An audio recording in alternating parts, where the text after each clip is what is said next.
Hello everyone, চলে এসেছি আরও একটা নতুন ভিডিও নিয়ে। অনেকদিন পর দাদা এসছে, তো ওর সাথে বেরিয়েছিলাম। ওর কিছু জিনিসও কেনার ছিল, আমারও রাস্তায় কিছু কাজ ছিল, তাই আমরা দুজন মিলে বেরিয়ে পড়লাম। চলো দেখা যাক তাহলে আমরা কী কী কিনি।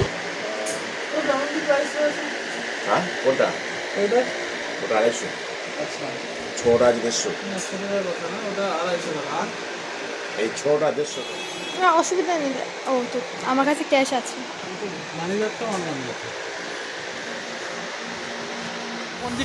দাদা আসতে না আসতে দাদার কাছে আবদার করা হয়ে গেছে, চলো সেগুলোই এখন কেনা হচ্ছে। না না পঞ্জিকা তো আছে। এগুলোকে খেলে বলে আচ্ছা বাড়িতে না খতম খেলে খতম।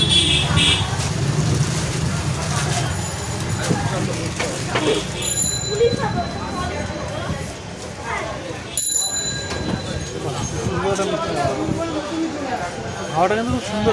দোকানে জিনিস কেনার সময় হঠাৎ করে কারেন্ট চলে গেল। কোথাও চলে গেল গোবিন্দ একদিন ভালো দোকানের কারেন্ট চলে গেল।